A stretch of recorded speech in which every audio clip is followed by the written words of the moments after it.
Hi friends, welcome to my channel iView 360. ఈ రోజు ఈ వీడియోలో నేను ఏం షేర్ చేసుకోవాలనుకుంటున్నాను అంటే, సమ్మర్ వచ్చేసిందండి ఇక్కడ మాకు అమెరికాలో. నేను చెప్పాను కదా ఇంతకుముందు వీడియోలో చాలాసార్లు నేను షేర్ చేసుకున్నాను. ఏంటంటే 8 months మాకు వింటర్ ఉంటుంది, అలాగే 4 months మాత్రమే సమ్మర్ ఉంటుంది. 4 months అంటే అది కూడా చాలా తక్కువ, హాట్ టెంపరేచర్స్ అనేవి చాలా తక్కువగా ఉంటాయి అనమాట, తక్కువ రోజులు ఉంటాయి మాకు. కాబట్టి ఉన్న ఈ 4 monthsలో పిల్లలు సమ్మర్ హాలిడేస్ స్టార్ట్ అయిపోయినాయి అనమాట.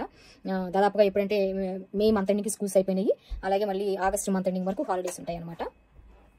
అందుకోసం అని చెప్పేసి వాళ్ళు ఏం చేస్తారు సమ్మర్ హాలిడేస్లో, ఇక్కడ అమెరికాలో ఉన్న కిడ్స్ పిల్లలు ఏం చేస్తారు అన్న దాని గురించి నేను ఈ వీడియోలో మీతో షేర్ చేసుకోవాలని ఈ వీడియో చేస్తున్నానండి. సరే, ఎవరైనా నా ఛానల్ని మీరు ఫస్ట్ టైం మీరు చూసినట్లయితే నా ఛానల్కి సబ్స్క్రైబ్ చేయండి, లైక్ చేయండి, అలాగే షేర్ చేయండి. సరేనండి, ఇక వీడియోలోకి వెళ్ళిపోదాము. సమ్మర్ హాలిడేస్లో పిల్లలు ఏం చేస్తారు అని అంటే, సమ్మర్ క్యాంప్స్ అవుతూ ఉంటాయండి. అట్లాగే సమ్మర్ క్యాంప్స్ అంటే అవుట్డోర్ తీసుకొని వెళ్ళేసేసి స్పోర్ట్స్ అంటే గేమ్స్, అలాగే యాక్టివిటీస్ కొత్త కొత్తవి ఏమన్నా న్యూ స్పోర్ట్స్ ఏమన్నా ఉంటే కొత్త కొత్త గేమ్స్ అలాంటివి ఆడుకోవడము చేస్తూ ఉంటారు. అలాగే అవుట్డోర్ స్పోర్ట్స్ ఉంటాయి అనమాట. సమ్మర్ క్యాంప్స్లోనే ఇలాంటి కొత్త కొత్త గేమ్స్ ఆడుకుంటూ ఉంటారు అనమాట, మిక్స్డ్ గేమ్స్ అనమాట. అలాగే అవుట్డోర్ స్పోర్ట్స్ ఉంటాయి, అలాగే soccer ball, basket ball, baseball, అలాగే మళ్ళీ వేరే వేరే గేమ్స్ ఉంటాయి కదా అవుట్డోర్ స్పోర్ట్స్. నేచురల్ యాక్టివిటీస్లో ఏం చేస్తూ ఉంటారంటే బర్డ్స్ని వాచింగ్ చేయటము, అలాగే గార్డెనింగ్ చేయటము, అలాగే బటర్ఫ్లైస్ చేయటము, ఇవన్నీ కూడా చేస్తూ ఉంటారు పిల్లలు. అలాగే లోకల్లో ఉన్నటువంటి పార్క్స్ ఏమైనా ఉన్నట్లయితే వెళ్ళి ఆ పార్క్స్ని కూడా విజిట్ చేస్తూ ఉంటారు అనమాట. వేరే వేరే కొత్త కొత్త పార్క్స్ ఉంటాయి, అంటే వాళ్ళకి అవైలబుల్గా ఏమేమైతే ఉన్నాయో దగ్గరలో వాటికి వెళ్తుంటారు. కొంతమంది వెకేషనల్ అనేసి క్రూజ్ అని, అలాగే ఫ్లోరిడాకి, డిజ్నీకి అని అవన్నిటికి కూడా వెళ్తూ ఉంటారు, వాళ్ళ వీలుని బట్టి వెళ్తూ ఉంటారు. అలాగే వాటర్ యాక్టివిటీస్ ఉంటాయి, వాటర్ పార్క్స్ ఉంటాయి కాబట్టి స్విమ్మింగ్ అంటే కయాకింగ్ అని ఉంటాయి, అవన్నీ కూడా సర్ఫింగ్ అంటే ఇలాంటివన్నీ కూడా పిల్లలు చేస్తూ ఉంటారు అనమాట. అలాగే ట్యూబింగ్ ఉంటాయి, వాటర్లో ట్యూబ్లో వాటర్ వెళ్తూ ఉంటే అందులో వీళ్ళు ఫ్లోట్ అవుతూ ఉంటారు అనమాట, అట్లాంటివి కూడా ఉంటాయి, అవి కూడా చేస్తూ ఉంటారు. అలాగే స్టార్ గేజింగ్ అని ఉంటుంది, ఏంటంటే మైక్రో టెలిస్కోప్ పెట్టుకుని స్టార్స్ని చూస్తూ ఉంటారు అనమాట. అదొక పిల్లలు ఉన్నప్పుడు పిల్లలకి అదొక ఫీలింగ్ ఉంటుంది కదా, అదొక ఎక్స్పీరియన్స్ అనమాట. అలాంటి పనులు కూడా చేస్తూ ఉంటారు.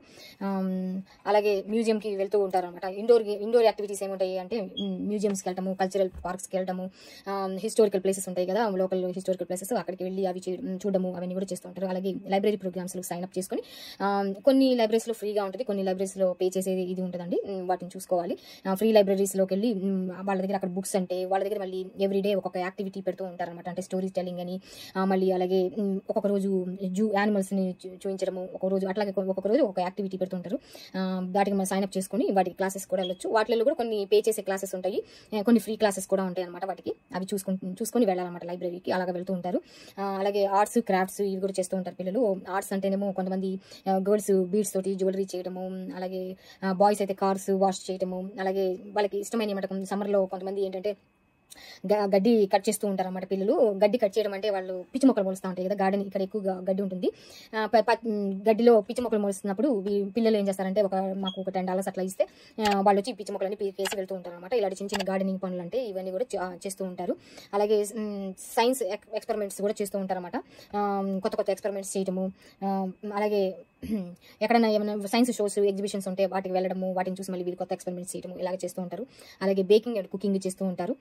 బేకింగ్ అంటే ఇంట్లో ఇప్పుడు కొత్త రెసిపీస్, న్యూ రెసిపీస్ ఇన్వెంట్ చేయడము, చిన్న వాళ్ళకి తెలిసినవి ఏవైతే ఉన్నాయో వాళ్ళు కొత్త వాళ్ళ టేస్ట్ని బట్టి, అందరూ అన్ని రెగ్యులర్గా ఉన్నాయి కాకుండా కొత్త కొన్ని ట్రై చేస్తూ ఉంటారు కదా, అలాగా చేయాలనుకున్న వాళ్ళు ఇలాగా ఫుడ్ ఎక్స్పెరిమెంట్స్ చేస్తూ ఉంటారు అనమాట. చేసి న్యూ రెసిపీస్ చేసి వాళ్ళ ఫ్రెండ్స్ తోటి షేర్ చేసుకోవడం, ఫ్యామిలీ వాళ్ళతో షేర్ చేసుకోవడం అట్లా చేస్తూ ఉంటారు.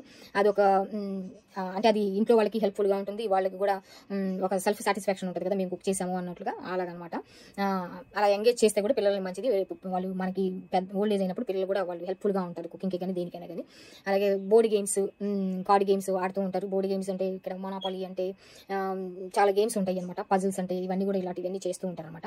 అలాంటివి గేమ్స్ ఆడడము, అలాగే మూవీస్కి వెళ్ళడము, టీవీ వాచ్ చేయడము, మూవీస్కి వెళ్ళేది అంటే కిడ్స్ మూవీస్ ఎక్కువ సమ్మర్ హాలిడేస్లో కిడ్స్ మూవీస్ రిలీజ్ చేస్తూ ఉంటారు, న్యూ మూవీస్, అవి చూసుకొని వెళ్తూ ఉంటారనమాట.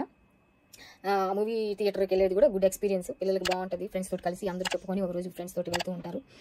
అలాగే రీడింగ్ బుక్స్, రైటింగ్ ఇవన్నీ కూడా చేస్తూ ఉంటారు. అంటే వాళ్ళకి రైటింగ్ ఇంట్రెస్ట్ అనుకోండి, ఏదైనా ఒక టాపిక్ మీద రాయడము, బ్లాగింగ్ చేయడము, అలాగే బుక్స్ రీడ్ చేయడము, గుడ్ బుక్స్ వాళ్ళకి ఏవైతే ఇంట్రెస్ట్ ఉన్నాయో అలాంటి బుక్స్ రీడ్ చేస్తూ ఉంటారు. అలాగే learning skills, new learning skills ఏముంటాయి అంటే న్యూ స్కిల్స్ లెర్న్ చేయడం అనమాట. అంటే వాళ్ళకి బుక్స్ ఏమైనా వాళ్ళకి స్విమ్మింగ్ రాకపోతే స్విమ్మింగ్ నేర్చుకోవడము, అలాగే సింగింగ్ క్లాసెస్కి వెళ్ళడం, డ్యాన్స్ క్లాసెస్కి వెళ్ళడం, ఇప్పుడు బ్యాలరీనా డాన్సెస్ ఉంటాయి అవి వాటికి వెళ్ళడము, జిమ్నాస్టిక్స్కి వెళ్ళడము, ఇలాంటివన్నీ కూడా రకరకాల చేస్తూ ఉంటారు, వాళ్ళకి ఏది ఇష్టమైతే అదనమాట. అలాగే సోషల్ కమ్యూనిటీ యాక్టివిటీస్ కూడా ఉంటాయి. అంటే పార్క్స్లలోకి వెళ్ళి పబ్లిక్ పార్క్స్ ఉంటాయి కదా, వాటిలోకి వెళ్ళి వాళ్ళు అక్కడ కొంచెం వాళ్ళు ఆడుకోవడము పిల్లలు. అలాగే కమ్యూనిటీ లైబ్రరీస్ ఉంటాయి, అక్కడికి వెళ్ళి రీడింగ్ ప్రోగ్రామ్స్లో జాయిన్ అయ్యి వాటిలో చేయడము. అలాగే లోకల్ ఈవెంట్స్ అవుతూ ఉంటాయి, ఫెస్టివల్స్ అంటే అవి ఇవి, వాటన్నిటిని కూడా వాటికి అటెండ్ అవ్వడం. కొంతమంది పిల్లలు అయితే వాటికి చిన్న వాళ్ళు చేయగలిగినటువంటి వాలంటీర్ వర్క్స్. అలాగే ఇక్కడ పిల్లలు మళ్ళీ స్లీప్ ఓవర్ అని ఫ్రెండ్స్ అందరూ కలిసేసి, స్లీప్ ఓవర్స్ అంటే 2-3 ఫ్రెండ్స్ కలిసి స్లీప్ ఓవర్కి ఒక ఫ్రెండ్ ఇంటికి వెళ్ళడం, మళ్ళీ స్లీప్ ఓవర్కి ఇంకొక ఫ్రెండ్ ఇంటికి వెళ్ళడం, ఒక వీకెండ్ అట్లాగా వెళ్తూ ఉంటారు అనమాట.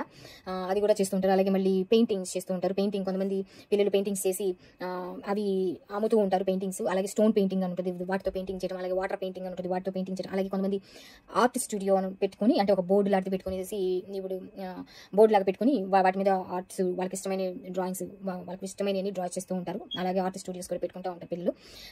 అలాగే వాటర్ గేమ్స్ ఇంతకు ముందు చెప్పాను నేను. అలాగే హాబీ క్లాసెస్, వాళ్ళకి ఏమైతే హాబీస్ ఉన్నాయో కొంతమంది దానిలో ఇంకొంచెం ఎక్కువ స్కిల్ పెంచుకోవడానికి కూడా క్లాసెస్ తీసుకుంటూ ఉంటారండి. అలాగే సెల్ఫ్ డిఫెన్స్ క్లాసెస్ అనమాట, అంటే కరాటే అంటే ఇలాంటివి కొన్ని సెల్ఫ్ డిఫెన్స్ క్లాసెస్ అవి కూడా తీసుకొని నేర్చుకుంటూ ఉంటారనమాట. అలాగే కంప్యూటర్ క్లాసెస్ తీసుకోవటము, కోడింగ్ క్లాసెస్ తీసుకోవటము. అలాగే ఎవరైనా ఏదైనా సబ్జెక్ట్లో వీక్గా ఉన్నారు అని అనుకుంటే నెక్స్ట్ గ్రేడ్స్ క్లాసెస్ ఇంక్రీజ్ పెరుగుతూ ఉంటాయి కాబట్టి ఆ క్లాసెస్ ఆ సబ్జెక్ట్స్లో వాళ్ళు మళ్ళీ వీళ్ళు ముందు నుంచే ప్రిపేర్ అవ్వడము, ఎక్స్ట్రా క్లాసెస్ తీసుకోవడం చేస్తూ ఉంటారు. అలాగే అంటే మనం ఇండియాలో ఉన్నప్పుడు మనం కూడా క్లాసెస్, మ్యాథ్ క్లాసెస్ సమ్మర్లో ముందుగానే ప్రిపేర్ అయ్యేవాళ్ళం కదా, అలాగే క్లాసెస్ తీసుకుంటూ ఉంటారు. అలాగే ఇంకా చెట్లు వేసుకోవడము, చిన్న పిల్లల్ని బయటకు తీసుకొని వచ్చి చెట్లు వేయించడము. ఎందుకంటే ఈ 4 months సమ్మర్ ఉంటుంది కాబట్టి కొంచెం వాటికి హెల్ప్ చేయడము ఇవన్నీ కూడా చేస్తూ ఉంటారు అనమాట. అలాగే కొంచెం పెద్ద పిల్లలు అయితే గడ్డి కట్ చేయడము, ఇవన్నిటికి కూడా కార్ క్లీన్ చేయడము, ఇవన్నీ కూడా కార్ వాష్ చేయడము, ఇవన్నీ కూడా చేస్తూ ఉంటారు. సరేనండి, చిన్నపిల్లలు పెద్ద పిల్లలు అందరూ కలిసి ఈ సమ్మర్ బ్రేక్ని బాగా ఎంజాయ్ చేయడమే కాకుండా వాళ్ళలో ఉన్నటువంటి సోషల్ స్కిల్స్ ఇవన్నీ కూడా వాళ్ళు ఎప్పుడైతే స్కూల్లో ఉన్నప్పుడు ఇవన్నీ చేయడానికి కుదరదు కదా, ఇలాంటి టైంలో వాళ్ళకి నేర్చుకోవాల్సిన స్కిల్ ఏదైనా నేర్చుకోవాలి, న్యూ స్కిల్స్ అనుకుంటే నేర్చుకోవచ్చు. అలాగే లాంగ్వేజ్ లెర్నింగ్ అనమాట. ఇక్కడైతే మామూలుగా ఎవరికి ఇంట్రెస్ట్ అయితే ఆ లాంగ్వేజ్ నేర్చుకోవచ్చు, కానీ ఎక్కువగా ఇక్కడ స్పానిష్ మాట్లాడుతూ ఉంటారు. ఇంగ్లీష్ తర్వాత స్పానిష్. అమెరికాలో మేమున్న ఏరియాలో అయితే స్పానిష్ ఎక్కువ మాట్లాడతారు అనమాట, అందుకు నేను చెప్తున్నాను. మిగతా ఎక్కడన్నా వేరే స్టేట్స్లో అయితే నాకు తెలియదు, కానీ ఇక్కడైతే మా వరకు అయితే స్పానిష్ నేర్చుకుంటూ ఉంటారు అనమాట, సైడ్ లాంగ్వేజ్. మన ఇండియాలో హిందీ ఎలా నేర్చుకుంటారు, ఇక్కడ స్పానిష్ అనేది నేర్చుకుంటూ ఉంటారు అనమాట ఇక్కడ పిల్లలు. ఏనండి మళ్ళీ ఇంకా గర్ల్స్ బాయ్స్ వీళ్ళందరూ నైబర్హుడ్లో చేసే బిజినెస్ కూడా ఉంటాయి అనమాట. ఏంటంటే గర్ల్స్ అయితే చిన్న చిన్న బీట్స్ ఇవన్నీ కూడా చెప్పాను కదా, బ్రేస్లెట్స్ అంటే నెక్లెసెస్ ఇవన్నీ కూడా రింగ్స్ చేసేసి అమ్ముతూ ఉంటారు అనమాట స్ట్రీట్లో పెట్టి. అట్లాగే మళ్ళీ లెమనేడ్స్ అని చేసేసి జ్యూస్ చేసి అమ్ముతూ ఉంటారు అనమాట. గ్లాస్ వచ్చి $1 అట్లాగా. ఏంటంటే ఇక్కడ నేబర్హుడ్లో ఉన్న వాళ్ళు ఏంటంటే వెళ్ళి పిల్లలు కదా వాళ్ళని కొంచెం ఎంకరేజ్ చేద్దాం అన్నట్టు వాళ్ళ దగ్గర కొని వాళ్ళని కొంచెం సాటిస్ఫై చేస్తూ ఉంటారు హ్యాపీగా. అలాగే బాయ్స్ అయితే కార్ వాష్ చేయడము ఇలాంటి పనులను కూడా చేస్తూ ఉంటారు, కొంచెం మనీ అవన్నీ చేస్తూ ఉంటారు అన్నమాట సమ్మర్ టైంలో. అలాంటి వాళ్ళకి ఇక్కడ పేరెంట్స్ కూడా వాళ్ళని ఇండిపెండెంట్గా వాళ్ళు మనీ ఎలా చేయాలి, మనీ ఎర్న్ చేయడం ఎంత కష్టంగా ఉంటుంది, వాటి వాల్యూ తెలియాలన్నట్టుగా ఇక్కడ అబౌవ్ 18 నుంచి వర్కులు చేస్తుంటారు. కాకపోతే ఈ చిన్నపిల్లలు ఏంటంటే వాళ్ళకి ఇంట్లో బోర్ కొడతా ఉంటుంది కాబట్టి ఇంట్లో ఉన్నప్పుడు వాళ్ళు చేసే చిన్న చిన్న బిజినెస్, అలాగే పెయింట్స్ గీసి అమ్మడము ఇవన్నీ కూడా చేస్తూ ఉంటారు అనమాట. ఎక్కువగా అయితే లెమనేడ్ స్టాండ్స్ పెట్టడం అయితే మేము చూసాము మేమున్న ఏరియాలో. అలాగే జ్యువెలరీ అమ్ముతూ ఉంటారు. ఇవన్నీ కాకుండా ఇక ఈ టైంలో అయితే ఎక్కువగా ఐస్ క్రీమ్ స్టోర్స్ అయితే చాలా బిజీగా ఉంటాయి. అక్కడ కూడా పిల్లలు ఎక్కడ చూసిన పిల్లలు రెస్టారెంట్స్లో పిల్లలు, స్టోర్స్లలో పిల్లలు, ఎక్కడికి వెళ్ళినా కానీ పిల్లలు తిరుగుతూనే ఉంటారు అనమాట. ఈ 3 months మాత్రం అండ్ విడిగా ఉన్న స్కూల్ డేస్లో కంటే కూడా ఈ 3 months బయట ఎక్కువగా పిల్లల్ని చూస్తూ ఉంటాము. కాబట్టి చాలా బాగా ఎంజాయ్ చేస్తారు సమ్మర్ హాలిడేస్ అంటే మాత్రం అన్ని. ఇదండి నేను ఈ వీడియోలో మీతో షేర్ చేసుకోవాలనుకున్నాను. ఇక్కడైతే పిల్లలు అమెరికాలో ఉన్న పిల్లలు ఇలాగ టైంని స్పెండ్ చేస్తూ ఉంటారు. సరేనండి, thanks for watching this video. ఇంకొక వీడియోలో ఇంకొక టాపిక్ తోటి నేను మళ్ళీ మీతో కలుస్తానండి. అంతవరకు ఉంటానండి, బాయ్ అండి.